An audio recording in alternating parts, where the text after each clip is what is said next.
Syukran hamdalillah, salatan wa salaman ala rasulillah wa ala alihi wa sahbihi wa mawala, amma ba'du.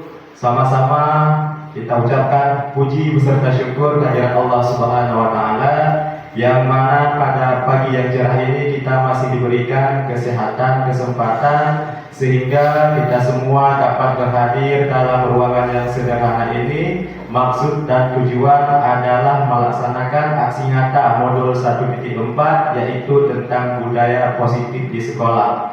Selawat beserta salam sama-sama kita sanyung-sadikan kehadiran Nabi besar Muhammad SAW, yang mana berkat beliau kita telah dibawa dari alam jahiliyah ke alam Islamiyah, dari alam kebodohan ke alam yang penuh dengan ilmu pengetahuan seperti yang kita rasakan pada saat ini.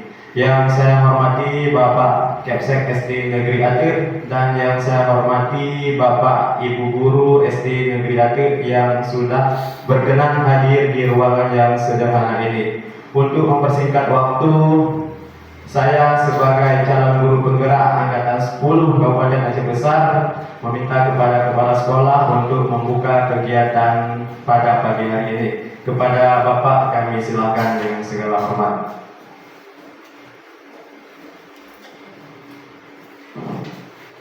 Bismillahirrahmanirrahim. Assalamualaikum warahmatullahi wabarakatuh. Waalaikumsalam warahmatullahi wabarakatuh. Syukur alhamdulillah pada pagi yang berbahagia ini kita telah bisa hadir di SDAD dalam rangka untuk memenuhi undangan Bapak Mustafa Kamal sebagai calon guru penggerak angkatan ke-10. Baik, sebelumnya kita ini dulu puji syukur kepada Allah karena kita telah diberi kesehatan dan rahmat serta hidayahnya, dan juga selawat kepada junjungan alam Nabi besar Muhammad SAW yang telah membawa umat manusia dari alam jahiliyah kepada alam yang penuh dengan ilmu pengetahuan seperti yang kita rasakan saat ini. Kemudian yang saya hormati Bapak Mustafa Kamal sebagai calon guru penggerak angkatan ke-10 dan juga Bapak Ibu guru yang tergabung di dalam ruang ini. Baik, pada hari ini tentunya hari yang sangat dituduh oleh Bapak Mustafa Kamal karena merupakan hari aksi nyata beliau, ya. Ini yang pertama, ya, Mustafa. Ya, jadi aksi nyata ini sangat penting bagi calon guru penggerak untuk dipublikasikan kepada GP-nya, ya. Ya, jadi Bapak berharap di sini sebagai kepala sekolah, berarti guru penggerak ini sebagai motivasi, ya, bagi guru-guru lain supaya guru-guru lain, terutama yang tergabung di sini, bisa mengikuti jejak Bapak Mustafa Kamal, ya. Itu karena nanti Bapak Mustafa Kamal bisa mengimbaskan kepada guru-guru yang lain, terutama rekan-rekan sejawatnya, ya. Kemudian guru penggerak ini kalau kita lihat itu merupakan suatu program pemerintah yang sangat bagus, ya.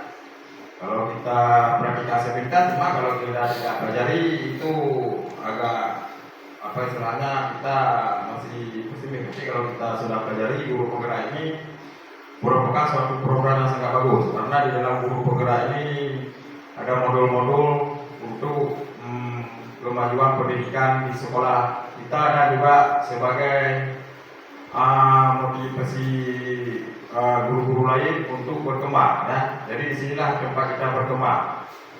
Jadi di sini terutama Bapak Mustafa Kamal nanti bisa mengimbaskan, ya, mengimbaskan ilmu yang sudah diperoleh selama pendidikan lebih kurang 6 bulan, Pak. 6 bulan, ya. Pendidikan yang lebih kurang 6 bulan nanti bisa diimbaskan ke sekolah, terutama ke sekolah sendiri dan juga ke sekolah lain di dalam wilayah Buku Satik. Kemudian kepada Ibu Bapak, nanti ketika Pak Mustafa Kamal sudah selesai selesai pendidikan, nanti bisa belajar lebih banyak sama Pak Mustafa Kamal, ya. Apa yang tidak mengerti tentang TDP ataupun guru penggerak bisa ditanyakan. Karena apa? Karena ini merupakan program yang sangat bagus. Jadi kemarin itu kita cuma mendengarkan dan dari orang ya. Ini langsung bisa kita tanya sama yang sudah mengalaminya. Ya. Kalau dengan dari orang tentunya beda dengan kita tanya langsung. Ya. Jadi pemahaman kita itu tentang guru penggerak nanti lebih apa istilahnya lebih bagus ya. Tidak seperti pemahaman banyak guru-guru sekarang apa itu guru penggerak. Jadi masih bingung kadang-kadang ya. Padahal guru penggerak program pemerintah yang sangat bagus ya. Jadi harus kita dukung bersama.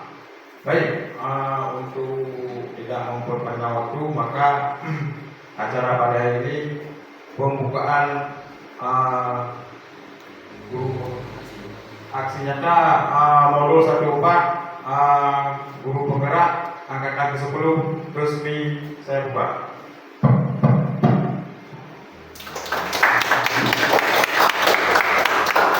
Demikian, wabillahi taufiq wal hidayah. Assalamualaikum warahmatullahi wabarakatuh. Ya, Bapak Ibu, pada kesempatan hari ini izinkan saya bukan niat untuk mengajari Ibu Bapak, tapi di sini kita sama-sama belajar. Nanti atas segala kekurangan kita di sini namanya kolaborasi dari segala misal Ibu Bapak. Ada yang kita dipahami boleh langsung ditanyakan. Begitu juga saya, apabila saya belum bisa menjawab, nanti saya diberikan waktu untuk mencari-cari lagi untuk memberikan jawaban yang tepat kepada Bapak Ibu. Baik ya, pada kesempatan kali ini saya ingin mensosialisasikan modul 1.4 aksi nyata saya, yaitu tentang budaya positif yang ada di sekolah. Di sini Bu, budaya positif ini adalah sangat penting. Paling utama adalah Bapak Ibu yang pertama jadi role model bagi muridnya untuk melaksanakan budaya positif di sekolah, baik itu di lingkungan sekolah ataupun di kelas. Perkenalkan, ini fasilitator saya, Ibu Leni Nurdianingsih. Ibu Leni ini berasal dari Matang, Biren. Beliau sekarang jadi kepala sekolah SMP Pesangan. Dan ini PP saya, Ibu Panataya. Kebetulan beliau berdekatan rumahnya dengan sekolah kita, yaitu di Kampung Lamasan. Ya, ini beliau Ibu Panataya ini sebagai pengajar praktik saya. Rancangan tindakan untuk aksi nyata ini, ya, latar belakangnya yang menjadi latar belakang masalah di sini, murid tidak suka peraturan karena selama ini jika mereka melakukan pelanggaran ataupun kesalahan, maka akan mendapatkan hukuman dan cenderung akan mempermalukan diri murid. Ini yang jadi latar belakang yang nantinya aksi nyata ini, yaitu budaya positif yang akan kita ubah. Ini yang menjadi tujuan aksi nyata, yaitu yang pertama menciptakan murid yang merdeka dan disiplin diri yang kuat. Ya, yang kedua menumbuhkan budaya positif di sekolah dengan meyakini nilai-nilai kebajikan universal. Ini adalah tujuan dari aksi nyata modul 1.4. Yang menjadi tolak ukurnya nantinya terbentuknya keyakinan kelas melalui kegiatan kesepakatan kelas yang dilakukan wali kelas ataupun guru mapel dan siswanya nanti. Yang kedua, siswa ataupun murid mampu menerapkan dan menjalankan keyakinan kelas ataupun kesepakatan kelas yang telah dibuat sama-sama. Dini masa tindakan, langkah-langkah tindakan yang akan dilakukan. Yang pertama, saya melapor ataupun menghadap kepala sekolah untuk menjelaskan pentingnya penanaman budaya positif dan keyakinan kelas di sekolah, serta meminta izin untuk mendiseminasikan bersama rekan guru. Ini hari ini kita sudah dilaksanakan, ya.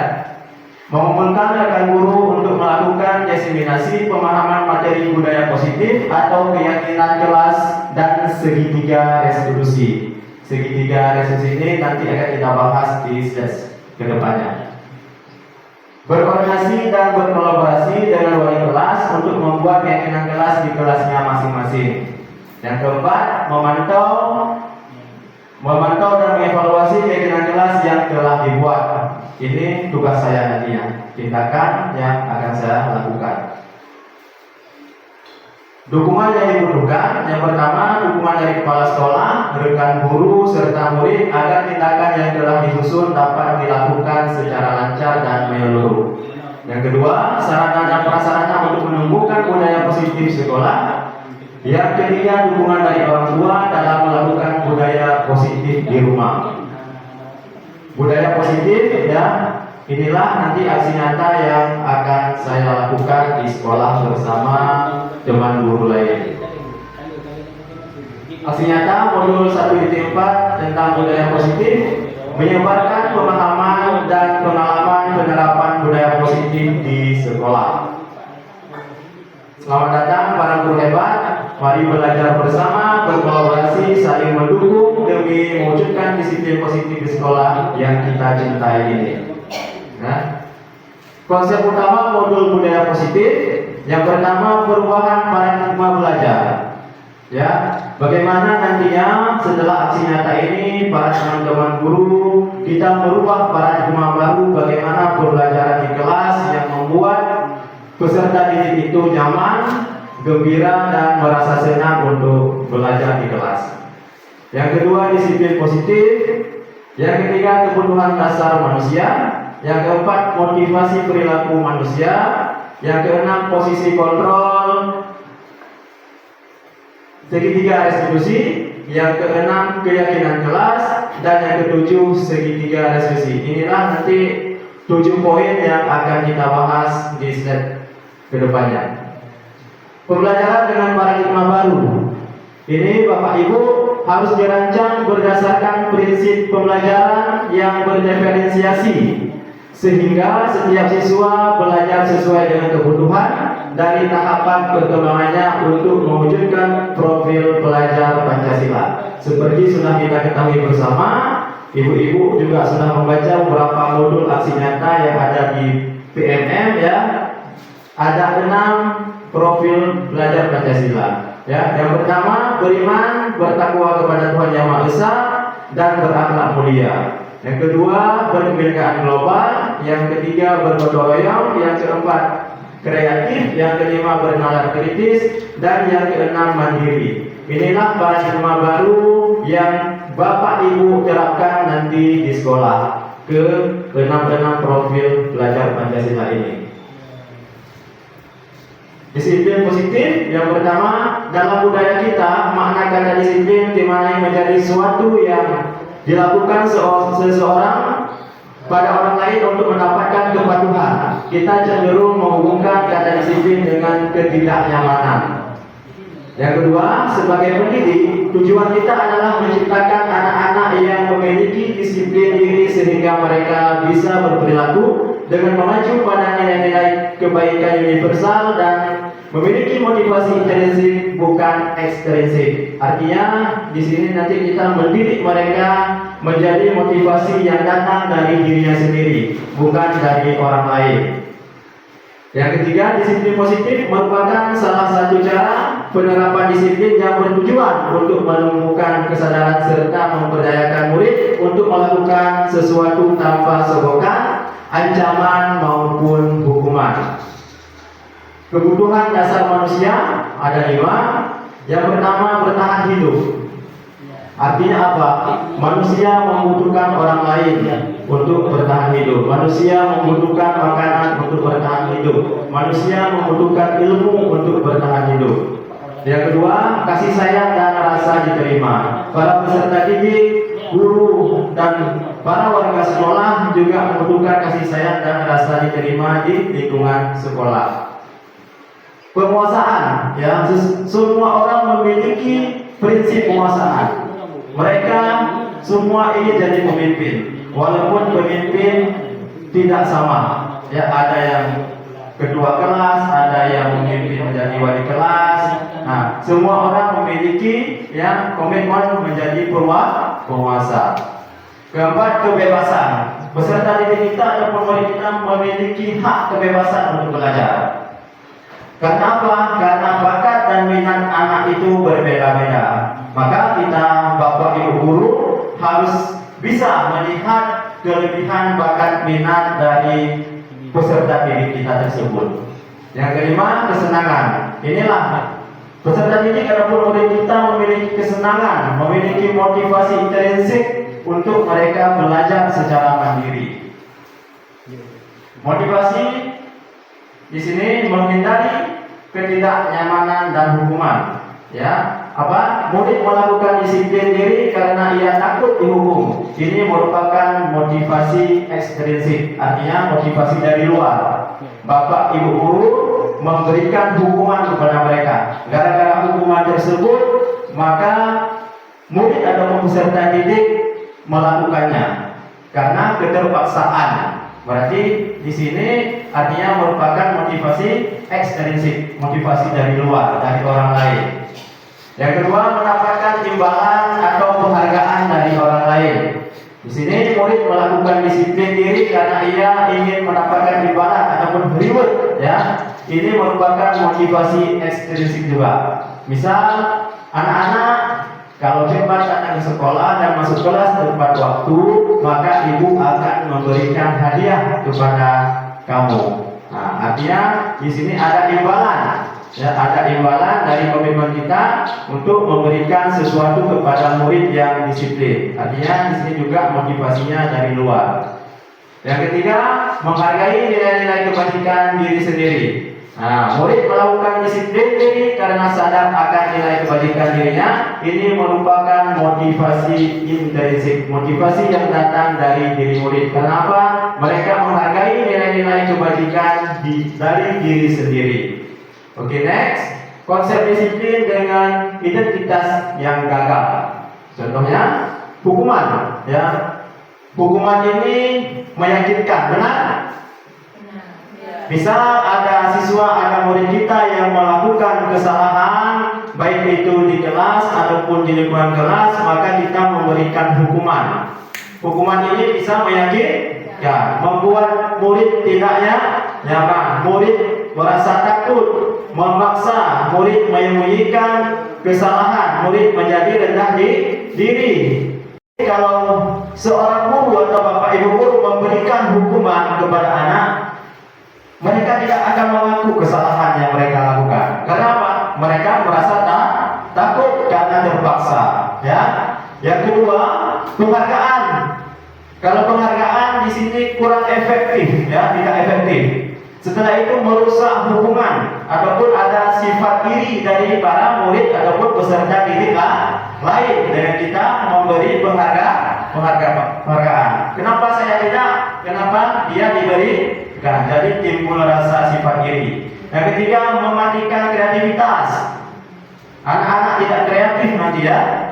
Menghukum dengan sistem ranking. Ini juga kurang efektif. Merampas hak menghargai dirinya. Jadi nanti para peserta didik tidak menghargai dirinya sendiri karena tidak melakukan sesuatu itu dari diri sendiri ataupun motivasi intrinsik. Konsep disiplin dengan identitas yang sukses. Ini nantinya yang harus kita rubah dari paradigma pembelajaran kita di sekolah. Konsekuensi. Jadi anak-anak jangan diberikan hukuman. Nanti anak-anak kita berikan konsekuensi, bukan hukuman. Kenapa? Karena konsekuensi bisa penguatan jangka pendek. Perlu monitor berkelanjutan, stimulus ataupun ada respon. Murid menghormati peraturan, kehilangan waktu untuk merenungi kesalahan. Ini kelebihan dari konsekuensi daripada hukuman yang kita berikan kepada peserta didik. Yang kedua, restitusi. Kenapa? Murid bertanggung jawab untuk perilakunya. Fokus pada pemecahan masalah jangka panjang, murid menghormati dirinya dan orang lain, kontrol dirinya memegang kontrol, murid bersemangat memperbaiki kesalahannya. Kalau kita yang kita berikan adalah restitusi. Konsep disiplin, pendekatan restitusi, yaitu sebuah cara menanamkan disiplin positif pada murid. Yang mana pengertian restitusi, kita lihat. Restitusi adalah proses menciptakan kondisi bagi murid untuk memperbaiki kesalahan mereka sehingga mereka bisa kembali pada kelompok merek dengan karakter yang lebih kuat. Ini pengertian dari restitusi, bukan hukuman. Ciri-ciri restitusi. Pertama, bukan menembus kesalahan, namun belajar dari kesalahan. Misal ada anak-anak yang melakukan ataupun melanggar peraturan ataupun kesepakatan kelas, kita membuat mereka merasa bersalah. Selanjutnya mereka belajar dari kesalahan. Yang kedua, memperbaiki hubungan. Yang ketiga, tawaran bukan paksaan. Kita menawarkan nanti kepada murid, bukan paksaan. Menuntun untuk melihat ke dalam diri, mencari kebutuhan dasar yang mendasari tindakan, fokus pada karakter bukan tindakan, menguatkan dan fokus pada solusi. Ini adalah ciri-ciri dari restitusi yang kita berikan kepada peserta didik. Perbedaan contoh kasus, ya, siswa sering tidak mengerjakan tugas misalnya, ya. Kalau hukuman, ya, di sini ada 3, ada hukuman, ada konsekuensi, ada restitusi. Dari kasus siswa sering tidak mengerjakan tugas, ya. Kalau hukuman itu sering guru menghukum siswa tersebut hormat bendera selama 10 menit. Ini misalkan saja, atau berdiri dengan 1 kaki, atau disuruh push up, atau disuruh sit up, atau disuruh lari keliling lapangan. Ini hukuman kurang efektif. Guru marah dan murid menjadi takut. Ini hukuman. Sekarang hukuman ini ditinggalkan. Ya, kalau konsekuensi, guru memberikan konsekuensi untuk mengerjakan PR-nya saat istirahat atau dikerjakan sebanyak 3 kali lipat. Ya, guru tegas dan siswa menghormati peraturan. Ini sudah sedang sudah baik. Nah, ini dia restitusi. Kita sekarang belajar bagaimana memberikan yang terbaik. Artinya, ketika ada kasus siswa sering tidak mengerjakan tugas, kita berikan restitusi kepada murid tersebut. Guru menanyakan keyakinan kelas atau dirinya dan membantu siswa menyelesaikan masalahnya. Yang kedua, guru terbuka dan siswa menghormati dirinya dan lain. Artinya, kenapa guru menanyakan? Karena sebelum kita memulai pembelajaran, dari awal pertama masuk pertemuan pertama, kita sudah membuat keyakinan atau kesepakatan ke kelas. Jadi dengan pertanyaan guru, kenapa nak tidak mengerjakan tugas? Oh, pasti semua murid ada alasan. Dari alasan tersebut baru kita tanyakan. Kesepakatan kelas, apa yang kamu langgar nak? Mereka merasa bertanggung jawab karena sudah melanggar kesepakatan kelas yang dibuat guru dan siswa. Jadi kita tidak menghukum mereka. Artinya dari kesepakatan kelas itu para peserta didik sadar diri untuk belajar lebih baik. 5 posisi kontrol restitusi. Yang pertama penghukum tadi ya. Yang kedua pembuat merasa bersalah. Yang ketiga menjadi teman. Yang keempat menjadi pemantau kita sebagai guru. Yang kelima menjadi manajer. Ini 5 posisi kontrol restitusi yang harus ada dalam diri seorang bapak ibu guru. Kita menjadi penghukum, bukan hanya menghukum. Artinya membuat orang merasa bersalah atau murid merasa bersalah karena melanggar kesepakatan ataupun keyakinan kelas. Contoh penerapan 5 posisi kontrol. Ini ada kasus siswa tidak memakai atribut lengkap saat upacara bendera. Sering ya terjadi ya di hari Senin upacara. Kalau penghukum, patuhi aturan sekolah lalu berdiri di depan kelas. Ini namanya penghukum. Pembuat rasa bersalah. Berapa kali Pak Guru harus memberitahu kamu? Pak Guru kecewa sama kamu. Jadi bahasa ini yang kita. Jadi anak-anak merasa bersalah. Kenapa? Kita sudah berulang kali mengingatkan murid. Selanjutnya menjadi teman. Ayolah yang tertib, buat Pak Guru bangga. Kali ini tidak apa-apa kamu salah. Bapak juga di masa lalu memiliki kesalahan. Ini yang bahasa-bahasa positif yang kita berikan kepada murid. Yang keempat, menjadi pemantau. Kamu sudah melanggar, apa peraturan dan konsekuensinya? Kita tanyakan balik, feedback balik kepada murid, jangan kita yang menentukan. Jadi murid berpikir sendiri, saya sudah melanggar, kemarin sudah melaksanakan kesepakatan ke kelas. Yang kelima, menjadi manajer. Apakah kamu tahu kesalahanmu? Kira-kira bagaimana kamu akan memperbaiki kesalahan ini? Ini sama seperti orang kerja di bank, seperti orang kerja di perkantoran. Kalau ada kesalahan dari staf-stafnya, pasti manajer memanggil. Tanya dulu, apa kesalahanmu? Apa? Ketika kita tanya, mereka memberikan jawaban sendiri, tidak ada paksaan. Ya, kita keyakinan kelas. Mengapa keyakinan kelas? Mengapa tidak peraturan kelas? Ayo, ada yang bisa jawab? Raise hand, ya. Mengapa? Mengapa keyakinan kelas? Mengapa tidak peraturan kelas saja? Yuk, ada yang bisa jawab? Silakan raise hand. Apa perbedaan keyakinan kelas dan apa peraturan kelas? Pada kehidupan baru kita dituntut membuat keyakinan kelas, bukan peraturan kelas. Yuk, ibu, ada yang bisa? Semua kan sudah buat kesepakatan atau selama ini buat peraturan. Apa alasannya? Yang bisa jawab, silakan raise hand. Ada Bapak Ibu? Yang bisa jawab, Bu Miss? Oke, silakan. Apa perbedaan? Kalau keyakinan kelas apa, peraturan kelas itu apa? Kalau peraturan sekolah, peraturan kelas ini mungkin peraturan kesepakatan bersama antara siswa dengan guru. Kemudian kalau keyakinan kelas, apa yang sudah disepakati sebelumnya itu akan diterapkan bersama-sama siswanya. Baik, terima kasih. Baik, nanti ke depan ada penjelasan.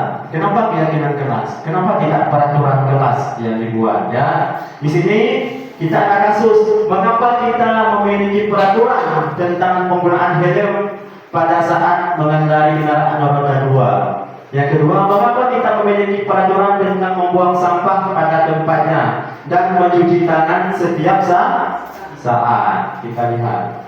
Ini tolong dijawab, raise hand aja atau sama-sama. Keyakinan kelas dan peraturan kelas adalah hal yang sama, betul atau salah? Coba Bapak Ibu perhatikan dan dijawab, tidak apa-apa. Ya, keyakinan kelas dan peraturan kelas adalah hal yang sama, betul atau salah? Yang besar jawabannya. Salah. Oke, keyakinan kelas dan peraturan kelas adalah hal yang sama. Berarti salah ya? Oke, jawabannya salah, tidak sama. Oke, yang kedua. Keyakinan kelas berlandaskan nilai-nilai kebajikan atau prinsip universal. Betul atau salah? Keyakinan kelas berlandaskan nilai-nilai kebajikan atau prinsip universal. Betul atau salah? Betul? Betul? Bapak Ibu? Betul? Oke, kita lihat jawabannya. Betul. Ya. Apa nilai kebajikan atau keyakinan yang ingin diangkat dari peraturan-peraturan berikut ini sebagai contoh saja? Menggunakan helm saat mengendarai motor, nilai kebajikan apa yang terdapat di situ? Jawab aja. Menggunakan helm saat mengendarai motor, kebajikan ataupun kebaikan apa yang terdapat di dalam peraturan tersebut? Apa? Keselamatan dikunci ya? Oke, dikunci. Membuang sampah pada tempatnya, nilai positif apa yang terdapat di situ? Satu jawaban aja. Kebersihan. Kebersihan ya. Kita kunci. Oke. Dilarang menggunakan kata-kata kasar. Nilai kebajikan ataupun nilai positif apa yang terdapat di situ? Dilarang menggunakan kata-kata kasar. Ya. kesopanan. Oke, yang pertama kita lihat. Menggunakan helm saat mengendarai motor, di situ terdapat nilai kebaikan positif keselamatan. Membuang sampah pada tempatnya memiliki nilai positif menjaga kebersihan. Dilarang menggunakan kata-kata kasar, yaitu selalu bersikap hormat ataupun positif kepada orang lain. Di sini adalah peraturan-peraturan ataupun nilai kebajikan atau keyakinan yang ingin diangkat dari pernyataan tadi. Oke, next. Urutkan langkah-langkah utama dalam menetapkan keyakinan kelas serta pendalamannya. Nah, di sini saya kasih waktu kepada Bapak Ibu 3 menit untuk berpikir. Nanti ini ada 6 ya, ada 6 langkah-langkah dalam kita menetapkan keyakinan kelas serta pendalamannya. Apa langkah pertama, langkah kedua, ketiga, keempat, kelima, dan keenam. Nanti tinggal dipilih saja. Oke. Yang pertama menurut Ibu Nuraini. Yang pertama, yang mana langkah pertama yang harus kita buat untuk menetapkan keyakinan kelas? Mana langkah awal yang kita buat? Berdiskusi memunculkan peraturan yang perlu ditaati warga sekolah. Ini yang pertama ya, kunci ya. Kita kunci, oke. Untuk langkah kedua, Pak Farul. Meninjau ulang. Meninjau ulang, ini ya langkah kedua ya. Meninjau ulang keyakinan kelas dari waktu ke waktu. Oke. Langkah ketiga, Ibu Lisa coba. Yang mana? Tadi Bu Nur ini langkah pertama, langkah kedua. Langkah ketiga Ibu Lisa, yang mana? Berdiskusi ya, berdiskusi mengenai gambaran perilaku yang mencerminkan keyakinan kelas. Ya. Yang keempat, Ibu Farida, yang mana Ibu pilih langkah keempat? Ini 1 tadi dipilih, ini 2, ini 3. Langkah keempat tinggal ini dan ini. Berdiskusi mengenai peran seluruh warga sekolah. Ini langkah keempat ya. Oke. Langkah kelima, Ibu Miss. Coba, yang mana? Tinggal 2 ya. Mengubah peraturan-peraturan menjadi kalimat yang lebih positif ya. Kelima ya, dikunci. Keenam berarti ada pilihan ya. Nah, menyaringkan peraturan-peraturan menjadi nilai-nilai kebajikan keyakinan kelas. Kita lihat ya, benar atau enggak pilihan kita.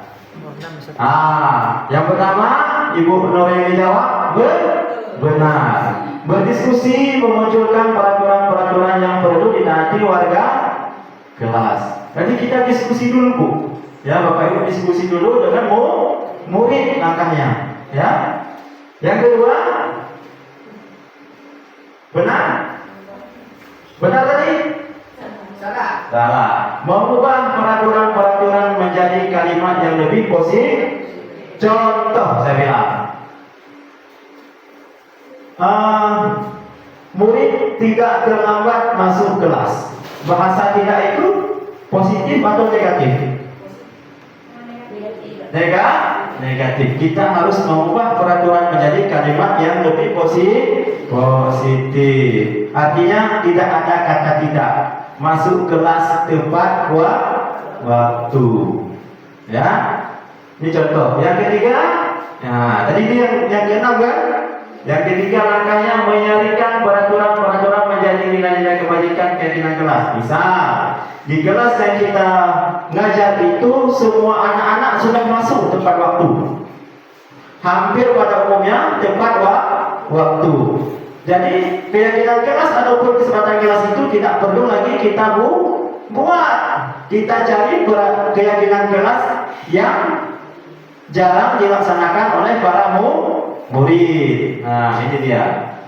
Yang keempat, berdiskusi mengenai gambaran perilaku yang mencerminkan keyakinan kelas.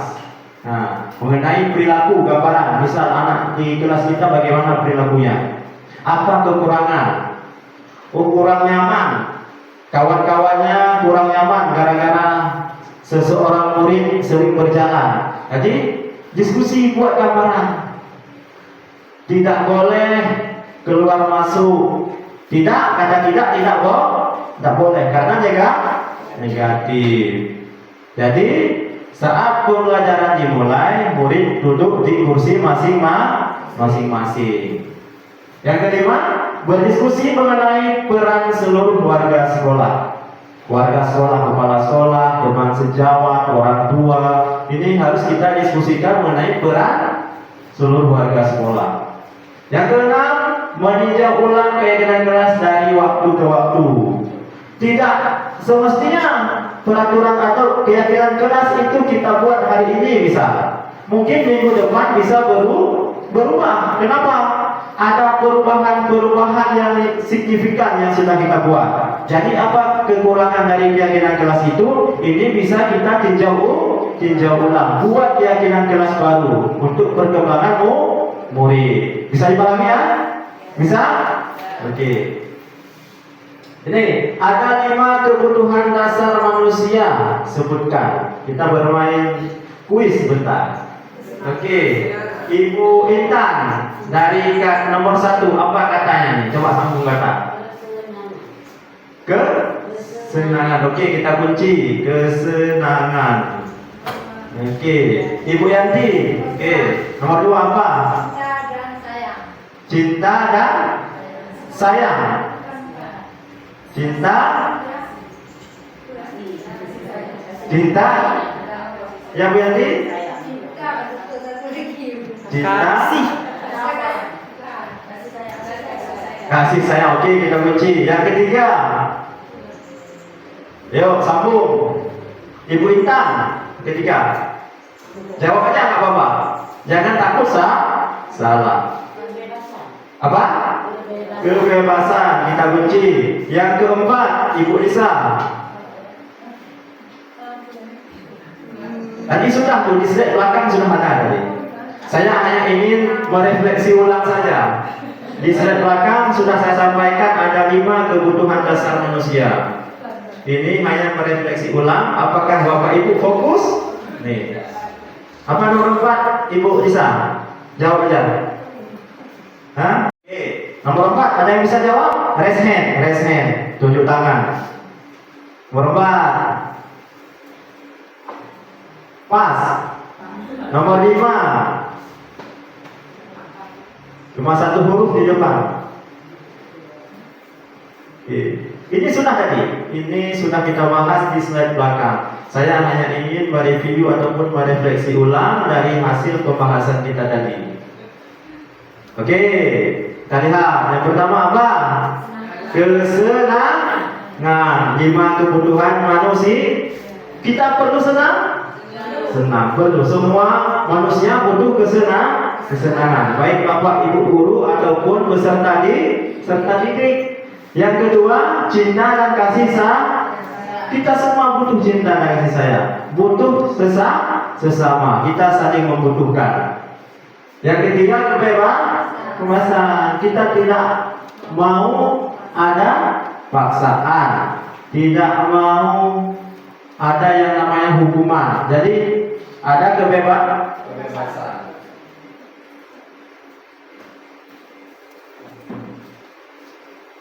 Yes. Yang keempat, penguasaan. Yang kelima, bertahan di itu tadi sudah saya jelaskan, cuma saya ingin merefleksikannya saja lagi. Oke, next ya. Oke. Kesenangan apa? Kebutuhan untuk merasa senang. Kasih sayang, kebutuhan untuk diterima, memberi dan menerima kasih sayang, ataupun berkoneksi ataupun berkolaborasi dengan teman-teman. Kebebasan, kebutuhan akan pilihan, kemandirian, otonomi. Penguasaan, kebutuhan pengakuan atas kemampuan prestasi dan UI. Para murid itu sangat dibutuhkan. Ketika ada murid yang bisa menjawab, kita harus memberikan pengakuan kepada mereka. Inilah penguasaannya. Bertahan hidup, kebutuhan fisiologis, rasa lapar dan lain-lain, serta psikologis, rasa aman. Contohnya, kita laki-laki butuh pada perempuan butuh pada laki-laki. Kita sebagai manusia butuh makanan. Jadi kita memiliki bertahan hidup yaitu kebutuhan secara fisiologis. Oke, kegiatan membuat keyakinan kelas, guru bersama siswa membuat keyakinan kelas. Bagaimana caranya nanti? Berdiskusi tentang peraturan, merumuskan peraturan menjadi keyakinan kelas, menempelkan keyakinan di kelas.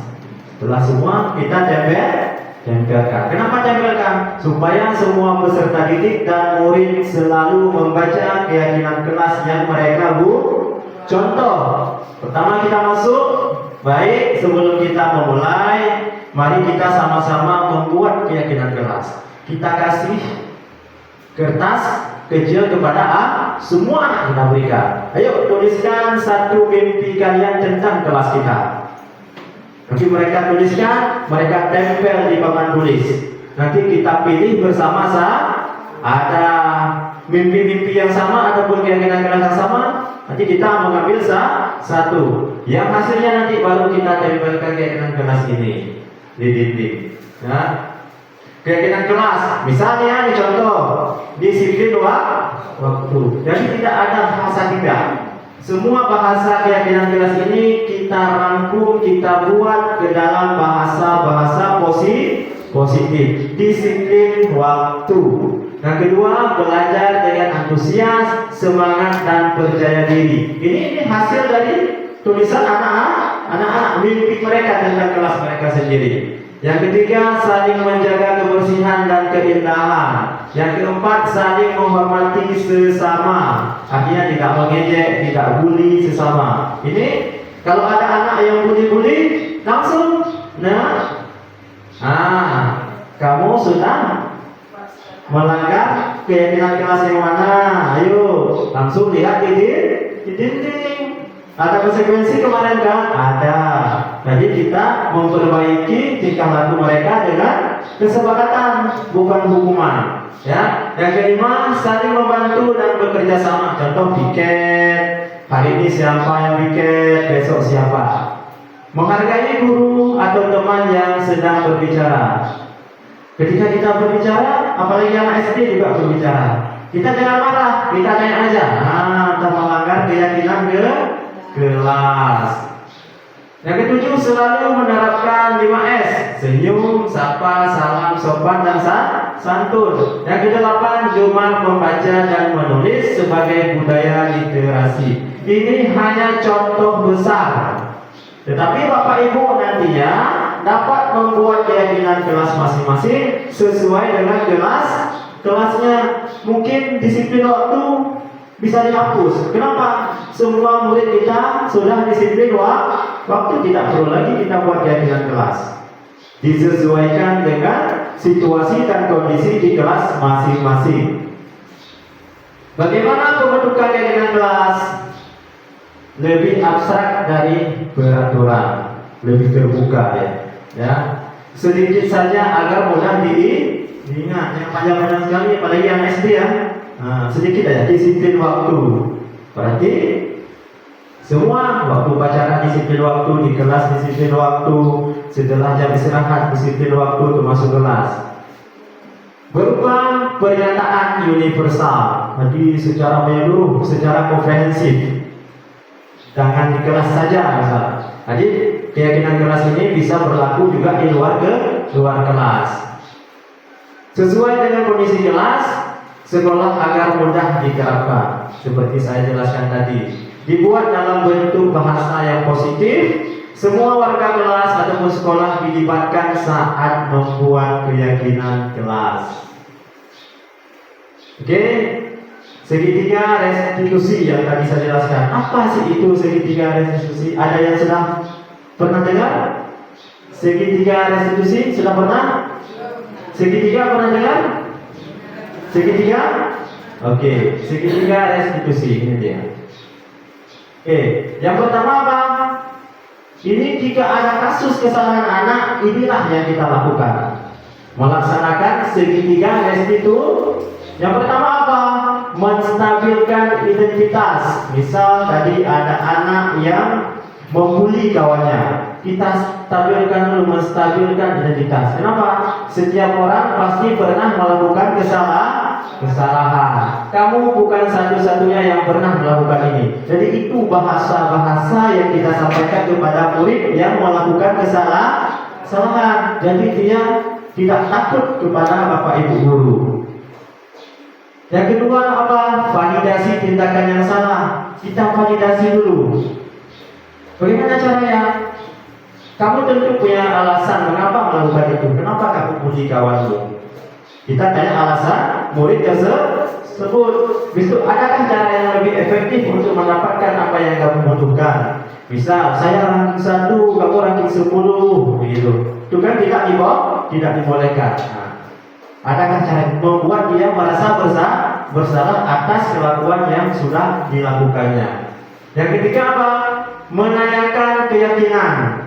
Udah buat kan tadi? Keyakinan kelas kita tanya kembali, kita refleksi dia kembali. Keyakinan kelas apa yang telah kita sepakati? Kita nambahin saja. Nah, ini keyakinan kelas yang sudah kita sepakati. Kamu ingin menjadi orang yang seperti apa, saudara? Jadi dia ada kebebasan untuk menjawab. Inilah fungsi dari segitiga restitusi. Oke, kita naik. Ada 3 tahapan dalam melakukan restitusi, yaitu menstabilkan identitas, validasi tindakan salah, menanyakan keyakinan. Ini tahapannya segitiga restitusi. Tahapannya menstabilkan identitas, sekilas bertujuan untuk mengubah identitas anak yang gagal karena melakukan kesalahan menjadi orang yang sukses. Dari merasa sedih dan emosional hingga mampu menggunakan fungsi rasionalnya. Dia tadi membuat kesalahan. Kita bilang, nah, Bapak, Ibu dulu juga pernah melakukan kesalahan. Dari kesalahan tersebut maka Ibu menjadi seorang guru seperti hari ini. Jadi memberikan motivasi kepada si murid yang melakukan kesalahan. Contoh, berbuat salah tidak apa-apa. Saya juga pernah membuat kesalahan seperti itu. Saya ingin mencari solusi, bukan siapa yang salah. Jadi kita bukan ingin menyalahkan dia. Jadi kita memanggil si anak tersebut dari kesalahannya untuk mencari solusi. Yang kedua, validasi tindakan yang salah. Apa? Proses untuk memahami kebutuhan apa yang sedang berusaha dipenuhi oleh murid. Bukan berarti menguatkan tindakan salah itu pantas dilakukan, namun di sini lebih menguatkan pemahaman kita akan alasan dari murid melakukan tindakan tersebut. Contoh responnya, kamu pasti punya alasan melakukan hal itu. Kamu boleh mempertahankan sikap itu, tapi kamu harus menambahkan sikap yang baru. Sikap apa? Sikap yang positif. Menanyakan keyakinan. Proses di mana murid menghubungkan dirinya dengan nilai-nilai yang dipercaya. Contoh responnya, nilai apa yang kita percaya, apa keyakinan kelas kita. Kita tanyakan lagi.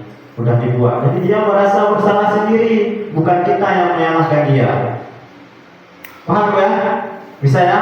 Bagaimana seorang guru melakukan segitiga restitusi. Dia memanggil anak yang tidak di hadapan teman-teman yang lain, karena membuat dia malu nantinya. Kita panggil ke kantor atau ke ruang bimbingan konser BK, kita panggil, ditanyakan kenapa. Ini adalah salah satu contoh kita lihat.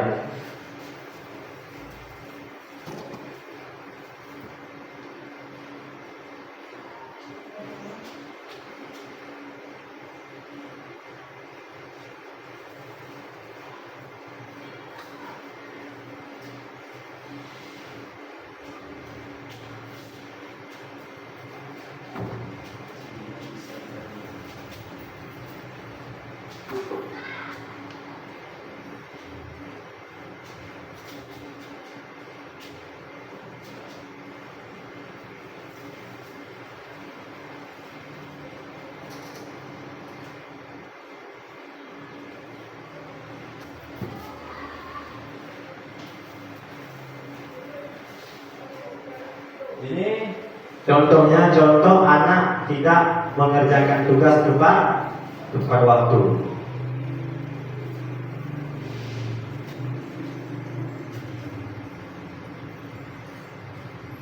Oke. Dalam penerapan program disiplin positif, hendaknya guru memiliki standar kepribadian, profesional, dan sosial yang baik. Ya, di mana guru mampu merefleksi pada posisi kontrolnya saat ini, bagaimana perjalanan dirinya sebagai seorang among ataupun posisi manajer yang menuntut murid-murid menjadi insan yang mandiri, merdeka, dan bertanggung jawab. Ini referensinya adalah dari Standar Nasional Pendidikan. Ya, yang dapat saya sharing, yang dapat saya sosialisasikan kepada Bapak Ibu guru tentang aksi nyata budaya positif yang akan sama-sama nanti kita kolaborasi di sekolah ini. Semoga berjalan lancar. Semoga sesi belajar kita hari ini membawa manfaat yang positif sehingga dapat mewujudkan pelajar berprofil Pancasila. Salam merdeka. Oke. Lebih dan kurang saya mohon maaf ya. Guru bergerak Indonesia maju itu adalah untuk kita semua para guru-guru hebat Indonesia. Saya akhiri, wabillahi taufiq wal hidayah. Assalamualaikum warahmatullahi wabarakatuh.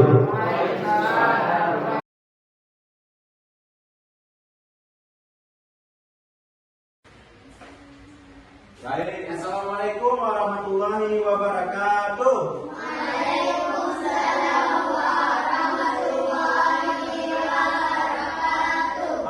Semuanya.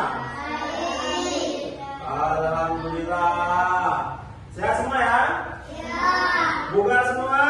Ya. Siap untuk olahraga? Ya. Alhamdulillah. Salawat dan salam sama-sama juga kita saling-salingkan kepada Nabi Muhammad SAW. Yang mana berkat perjuangan beliau kita telah dibawa dari alam kebodohan ke alam yang penuh dengan ilmu pengetahuan seperti yang kita rasakan pada saat ini bersama. Baik anak-anak Bapak, sebelum kita memulai pembelajaran, nanti kita akan membuat terlebih dahulu keyakinan kelas ataupun kesepakatan kelas bersama. Itu kesepakatan antara Bapak dan kalian. Baik ya, nanti akan Bapak bagikan satu-satu kertas pleno. Silakan ditulis keyakinan apa atau mimpi apa yang kalian inginkan di dalam kelas yang kita cintai ini. Paham ya? Paham? Paham. Nanti setelah ditulis langsung ditempelkan di papan tulis. Nanti akan kita lihat sama-sama. Baik ya? Siap semua? Tulis. Oke, ini Bapak bagikan. Silakan langsung ditulis. Kalau sudah siap, nanti langsung ditempelkan di papan tulis. Biar sama-sama kita sepakati keyakinan kelas. Ya, tulis nama ya, tulis nama masing-masing. Lalu tulis keyakinan kelas apa ataupun mimpi apa yang kalian inginkan. Ya. Gak apa-apa. Oke, sini. Lebih. Satu aja. Oke. Satu.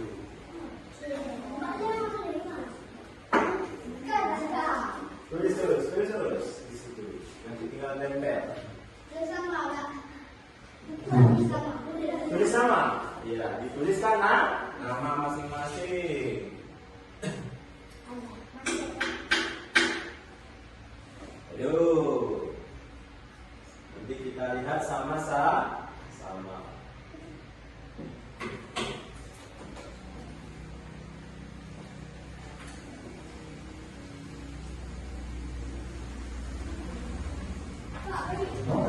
Nah, tulis. Diserah sudah?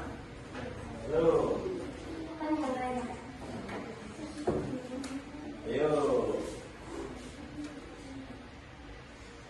Bebas ya, bebas menulis apa saja keyakinan kelas yang ingin kalian yakini nantinya. Satu saja, satu orang satu keyakinan kelas. Sudah? Bukan? Oke, tempel. Dapat.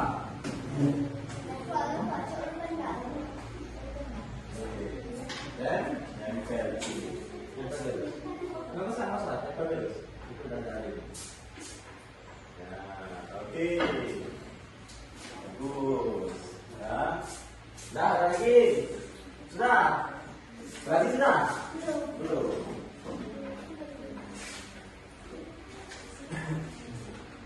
Nah, tempatnya di sini. Bangun.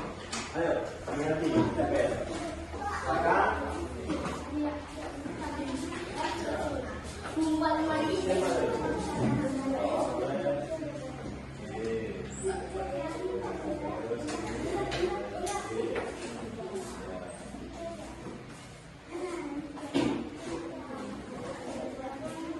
Sudah, salah? Sudah? Yuk, bangun, tempel. Oke, lagi, tempel dulu.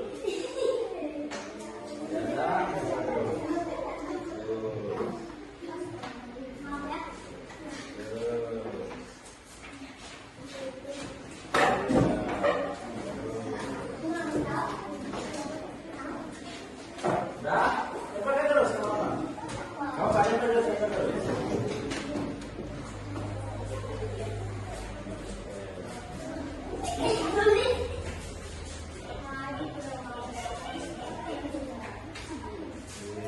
Sudah? Siapa lagi? Afifah? Afifah, Afifah.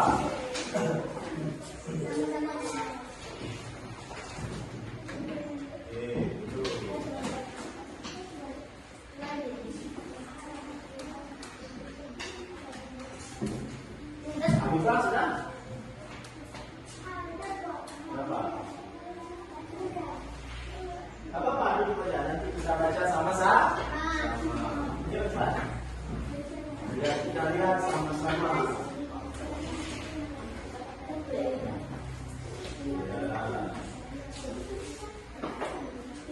Sudah semua? Sudah semua? Oke, kalau sudah semua diperhatikan lagi. Sekarang kita baca sama-sama. Bapak tidak akan baca namanya, tapi apabila ada pihak kelas yang menulisnya ada yang sama, nanti salah satu dicabut, ya, salah satu ditulis. Oke, yang pertama, tidak berkelahi. Ya, ini yang kedua,